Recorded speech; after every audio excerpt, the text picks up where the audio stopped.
Salut les amis. Hier ou avant-hier, je ne sais déjà plus parce que je n'ai pas une bonne notion du temps, j'ai fait une vidéo sur Dieu et sur le diable. Voilà, Dieu et sur le diable, qui s'appelle, je ne sais même plus, Dieu nous ramène à lui, un truc comme ça. Et c'était avant-hier je pense. Et hier soir, je lis un livre, un ancien livre que j'ai mais que j'ai plus lu depuis longtemps. Je relis un livre qui s'appelle, c'est sur les gens qui entendent des voix et sur une autre façon de voir ces voix, que les voix qu'entendent les schizophrènes. En fait, ce livre, il parle que ces voix qu'entendent les schizophrènes sont en fait des entités qui sont extérieures à eux. Parce que les psychiatres, ils disent que justement que les voix sont la fabrication du cerveau. Et ça, c'est un livre qui souligne que c'est des entités qui les influencent. Et donc je lis, c'est un livre très intéressant, et ça m'a scotché. Je tombe sur, peut-être que je l'avais lu à l'époque, mais je ne me rappelle plus, un passage qui relate ce que j'ai dit dans ma vidéo. Quand je dis dans ma vidéo que le diable a voulu me noyer, quand j'étais loin du rivage et qui m'a fait paniquer et dire que j'allais plus savoir nager, et qu'avec la panique j'ai failli me noyer.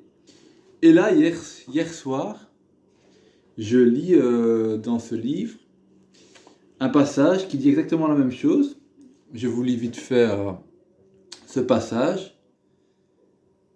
Afin de mieux comprendre ce qu'étaient ces voix, j'ai prié pour pouvoir les entendre. Peu de temps après, lors d'une baignade nocturne, une voix s'est soudainement mise à me parler dans mon esprit.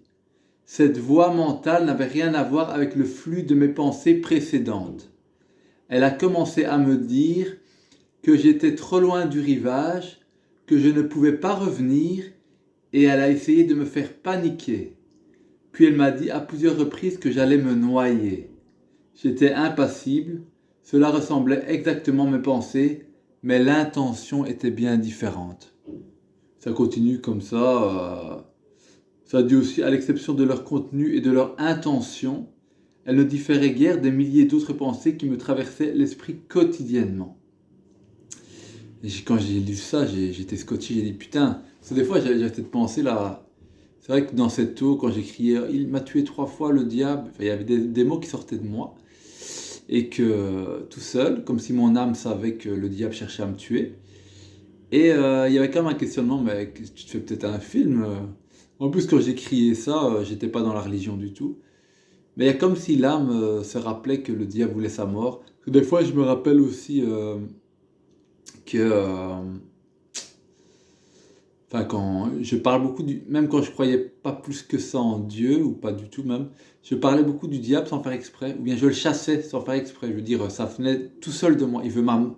Des phrases automatiques qui venaient en moi, comme un savoir automatique qui me disait, il veut ma mort, le diable, il veut ma mort, il veut ma mort. Bon, c'est relié aussi à mon passé avec... C'est là que je souligne que le diable entre dans les failles psychologiques, parce que j'ai senti aussi que mon père, j'ai vécu ça en tout cas de cette manière-là, que mon père biologique, voulait ma mort. Donc le diable se nourrit de nos failles. Après, je sais pas quelle importance je dois accorder à tout ça, Dieu, diable, tout ça, parce que des fois je me centre là-dessus, ça, c'est comme si ce monde, comment on dit, me fascinait, le monde religieux me fascinait, et d'autres fois je lâche prise parce que c'est encore des filtres, je me dis c'est des filtres, c'est des façons de penser, de percevoir le monde, parce que quand je commence à rentrer dans ce truc religieux, je commence à voir les choses différemment, je sors dehors, je vois que c'est le monde du diable, je vois tout différemment et je n'ai pas vraiment envie de rentrer dans ces trucs-là. Donc je me dis des fois c'est juste un filtre et reviens au présent et essaye de ne pas avoir de croyance, ça dépend. Mais il semblerait quand même qu'il y ait une intention qui veut ma mort. Des fois je le sens comme ça. Après je sais que je suis protégé, donc ça je remercie le Seigneur. Et mon âme le remercie de tout cœur. Et voilà, ben c'est tout. Donc pour les schizos qui m'écoutent, c'est un livre, si vous voulez les références, je vous le donne. C'est un livre super intéressant pour une autre vision. Il est très bien fait. Après, ça insiste que sur les entités, ça insiste pas sur le psychologique vraiment, mais c'est quand même intéressant. Voilà. Allez, courte vidéo, moins de 5 minutes. Au revoir.